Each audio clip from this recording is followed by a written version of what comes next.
시청자 여러분 안녕하십니까? 황의주의 현장 목소리입니다. 오늘은 아주 즐거운 이야기, 또 긍정적인 이야기, 그러면서 정말 경상북도 도민의 한 사람으로서 또 교통의 오지에 살고 있는 울진 주민으로서 축하를 해드려야 될 그런 이야기를 주제로 삼았습니다. 그게 뭐냐? 대한민국 최고의 교통 오지인 울릉도. 이제 배가 아닌 비행기로 간다 라는 주제로 오늘 시간을 여러분과 함께 하고자 합니다. 여러분들도 잘 아시다시피 울릉도 그러면 천혜의 관광지죠. 동해의 신비스러운 섬. 하지만 그동안 이 배 아니면 접근하기가 어려웠던 교통의 오지였습니다. 저는 멀미를 많이 하기 때문에 정말 울릉도는 가고 싶지 않은, 한 3번 정도 다녀오긴 했습니다만 정말 가고 싶지 않은 그런 곳이기도 합니다. 배멀미 때문에. 근데 이제 드디어 그렇게 불편했던, 파도가 조금만 쳐도 가기 어려웠고 태풍이 일 때면 아예 접근조차 할 수 없었던 그런 교통 오지의 울릉도가 이제는 배가 아닌 비행기로 이제는 접근 가능하다 라는 그런 행복한 주제 이야기를 좀 해볼까 합니다. 그럼 울진 출신인 황의주가 울릉도의 비행기 건설, 비행장 건설, 이걸 축하하기 위해서 오늘 유튜브를 하느냐? 그것은 결코 아니다. 그럼 황의주가 유튜브를 왜 하느냐? 울릉도 경비행장 건설과 함께 울진 발전론을 함께 깨보고자 하는 것입니다. 결론부터 말씀을 드리자면 울릉도에 경비행장이 생기면 서울에서 그냥 비행기 타고 울릉도 갈 것이 아니라 울진에도 공항이 있으므로 울진을 경유해서 울릉도를 가고 울릉도에서 다시 서울로 갈 때는 바로 직선 노선으로 가지 말고 울진 공항을 경유해서 가라.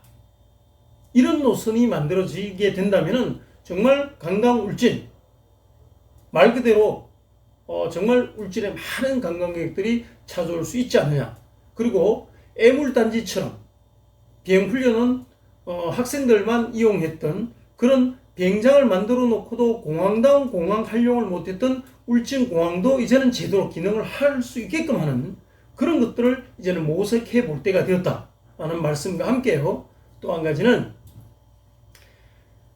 울진에는 이제 경비행장, 비행훈련이 생기고 많은 이제 우리가 마이카 시대처럼 개인이 이 비행기를 소유하는 그런 시대가 머지않아서 곧 올 것이다.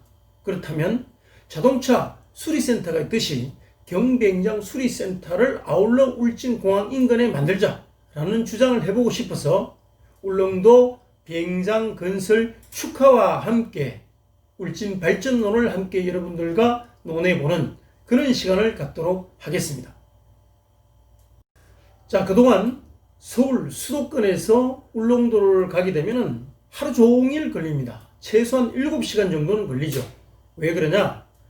울릉도는 그동안 우리 울진 후포항에서 또 강원도 묵호항에서 그리고 포항항에서 배편을 이용해서 갈 수밖에 없어요. 그러니까 서울에서 울진이 되든 묵호가 되든 포항이 되든 여기까지 버스나 하여튼 어쨌든 육상교통수단을 통해서 올 수밖에 없고 여기 도착해서 배 시간에 맞추어서 배를 한 3시간 정도 타고 들어가야만 했던 이런 7시간, 어쩌면 하루 종일 걸리는 이 일정이 이제는 서울에서 바로 비행기를 타고 1시간이면 건너갈 수 있는, 울릉도를 찾아올 수 있는 그런 시대가 머지않아서 이제 이루어진다.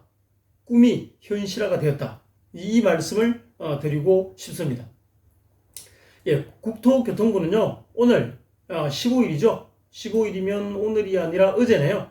어제 이제 발표를 했는데 그 발표 내용이 뭐냐면 울릉공항 건설 사업의 환경영향평가 협의를 완료했고 그에 따라서 2025년 개항을 목표로 이제는 실제 착공에 들어가겠다라는 내용을 발표를 했습니다. 그럼 울릉공항은 몇 인승이 뜨느냐? 50인승 이하 소형 비행기, 경비행기는 아니고요. 한두 명 타는 게 경비행기겠죠. 50명 이하인 소형 비행기로 시향을 목표로 한다. 그리고 이 비행장을 만드는데 총 공사 비용은 6,600억 정도, 6,651억 원인가요? 뭐 그 정도 투자가 된다고 하고, 활주로 길이는 1,200m쯤 된다고 합니다. 여기에 이제 여객터미널이 들어가겠죠. 네, 울릉공항은요, 2013년도에 예비 타당성 조사를 완료했었습니다. 그리고 2년 뒤인 2015년도에 기본 계획을 고시가 되었고요. 2017년도에 기본 설계가 완료가 되었습니다. 그리고 작년 5월 달에 이 사업이 발주가 되었습니다. 그리고 작년 12월 달에는 대림 산업을 중심으로 한 컨소시엄 업체가 구성이 되었고, 그래서 실시 설계 적격자를 이 대림 산업에서 수주를 하게 된 거죠. 그리고 올 7월 달에 계약을 체결하게 되었고, 앞에서 말씀드린 것처럼 15일 날 이제 교통부, 근교부가 이제 이 내용을 발표를 하게 된 겁니다. 자, 그러면 앞에서도 말씀드린 것처럼 이 부분은 정말로 전 국민이 축하를 해야 될 그런 팩트입니다.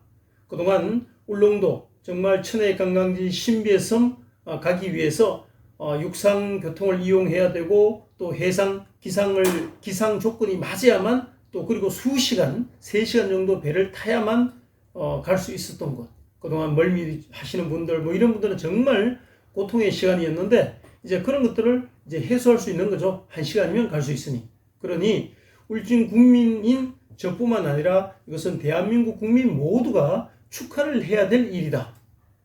하지만 이걸 단순히 우리가 축하만 해서 그칠 일이 아니라, 울진 국민으로서 또 울진군에서는 이 부분에 대한 지역 발전론을 연계시켜 나가야 한다는 게 제 기본 생각입니다.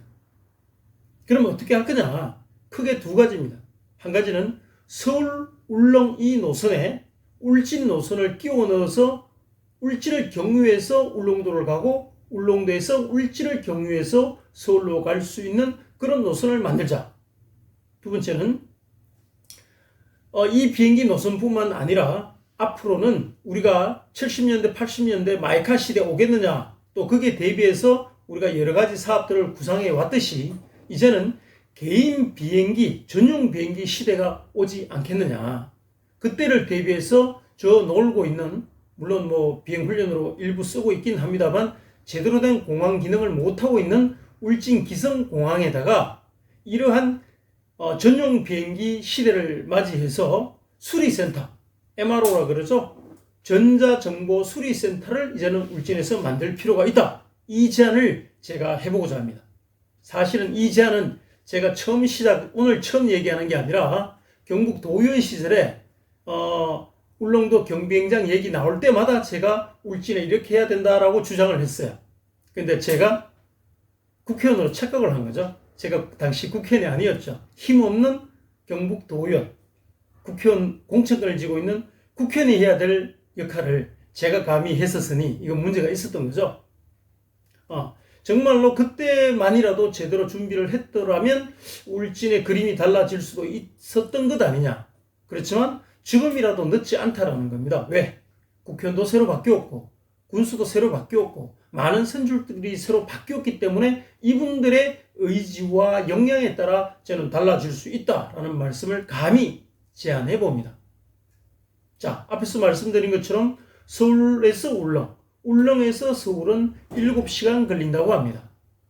그러니 다이렉트로 이렇게 양 지역이 오고 가는 게 아니라 동해안에 또 해안가에 울진에 공항이 있지 않느냐. 그러면 서울에서 울진까지, 울진에서 울릉까지 이렇게 연계하는 우리 시외버스가 그렇지 않습니까? 서울 가려면 강릉 경유에서 서울 가고, 대구 가려면 포항 경유에서 대구 가듯이, 뭐 무정차도 그렇고 준무정차도 그렇지 않습니까? 직행버스는 뭐 달라위였고요.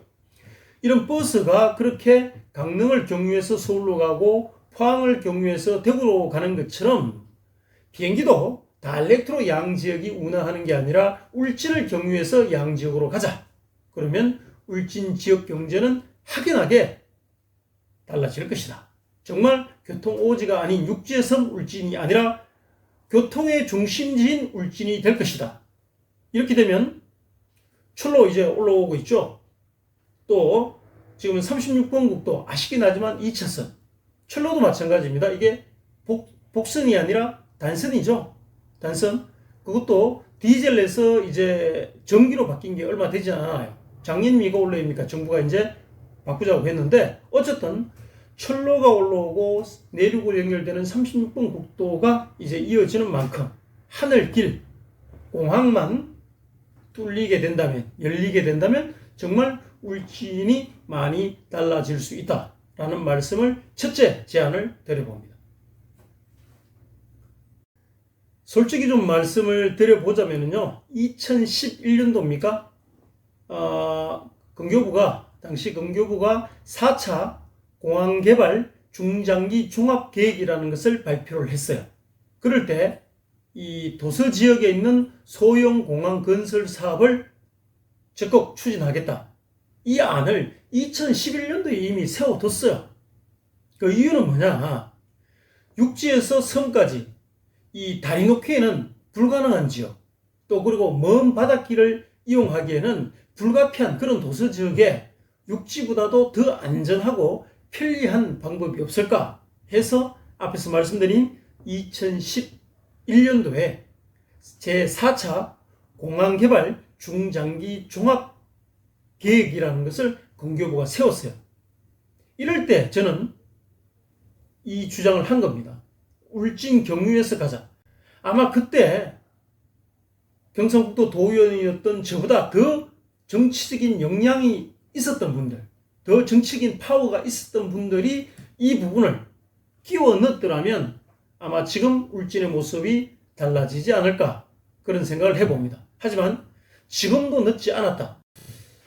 자, 지금이라도 늦지 않았습니다. 근교부에서는 이 주기적으로 이 국가 종합개발계획을 수립하고 있기 때문에 정부가 이 계획을 수립할 때마다 울진의 영향력 있는 선출직들이 또 영향력 있는 정치인들이 이 부분에 건의를 하고 이런 부분들을 반영이 될 수 있도록 저는 역량을 모은다면 충분히 가능한 일이다. 예, 행정이든 정치든 사람이 하는 일 아니겠습니까? 그런 만큼 저는 충분히 가능성이 있다라는 말씀을 첫 번째로 드립니다. 자, 두 번째는요. MRO 사업입니다. 이 MRO가 뭐냐면 좀 쉽게 얘기하겠습니다. 전자정보수리센터. 자, 우리가 자동차 마이카 시대입니다. 자동차를 몰고 다닙니다. 한 집에 한 대 내지 두 대 뭐 기본적으로 있죠. 이 차 일정한 시간이 지나면 어떻게 되죠? 엔진 오일 갈아야 되죠. 또 뭐 해야 됩니까? 바퀴, 따르니 교환을 해야 되겠죠. 이렇게 주기적으로 차가 안정적으로 운영될 수 있도록 우리가 수리센터에 가서 맡기지 않습니까? 그런 것처럼 머지않아서 저는 마이카 시대처럼 개인 전용 비행기가 도입되는 그런 시대도 머지않았다고 생각을 합니다. 그럴 때 이 비행기에 엔진 오일을 가린다든지 비행기를 잘 모르겠습니다만 부속이 첨단으로 되어 있는 부속이 제대로 끼워져 있는가 주기적으로 점검을 해야 되지 않겠습니까? 이런 정자정보수리센터를 울진에 건립을 하자. 또 울진에는 지금 울진공항이 있지 않습니까? 비행훈련원이 있고 여기에 많은 경비행기들이 있어요. 그리고 정말 전용 비행기 시대가 온다 그러면은 아마 많은 분들이 이게 국제공항도 아니고 노선이 그렇게 많이 있는 곳이 아니지 않습니까? 그렇다면 울진공항을 개인 전용 비행장으로도 일정 부분 저는 이용하게끔 하는 겁니다. 그리고 여기에 카센터처럼 수리센터를 우리가 보유하고 있다면 많은 경비행기들이 울진에 와서 관광도 하고 또 정비도 하고 그렇다면 지역경제 활성화에 엄청난 보탬이 될 것이다 라는 생각을 해보게 됩니다. 앞에서도 말씀드린 것처럼 이거 되겠나 라고 생각한다면 아무것도 안 되겠죠. 하지만 우리가 행정이든 정치든 저는 사람이 하는 일이라고 생각을 합니다. 우리 국민들 모두가 역량을 모으고 우리가 뽑아준 선출직들이 이러한 아이템을 착안을 해서 정부에 건의를 하고 끊임없이 요구를 한다면, 지역 발전론을 주창을 한다면 저는 이런 우리가 오늘 주장했던 구상했던 이런 사업들이 현실이 될 수 있다라는 생각을 해보게 됩니다. 그 단적인 예가 영천입니다. 미국의 보잉사 중대형 비행기 수리센터가 영천에 들어오거든요. 그런 만큼 중대형 비행기는 여객기는 영천에 맡기더라도 소형 경비행기는 울진에 와서 수리를 하고 맡길 수 있는 그런 시대를 한번 만들어 봤으면 어떠냐라는 주장을 서울 울릉 비행기 노선 공사의 점에서 황의주가 한번 주장을 해봅니다. 앞에서도 말씀드린 것처럼 이 주장은 오늘 처음 하는 게 아니라 제가 경북 도의원 시절에 수차례 했던 것이고, 적어도 2011년 검교부가 이행했던 공항개발 중장기 종합계획 발표 때 점에서 제가 했었다라는 말씀을 드리면서, 자, 여러분 눈을 한번 감고요. 정말 개인 전용 비행기 시대에 맞아서 울진이 근사하게 달라지는 그런 모습, 또 서울에서 울릉도로 가는 그 비행장이 완공되는 그 노선이 개항되는 그날 울진을 경유해서 갈 수 있는 그 근사 모습도 함께 그려보자라는 말씀으로 오늘 황의주의 현장 목소리, 오늘 방송은 여기서 마칠까 합니다. 괜찮았다면 좋아요, 구독 눌러주시고 변함없이 황의주의 현장 목소리 사랑해 주실 것을 부탁드리겠습니다. 네, 안녕히 계십시오.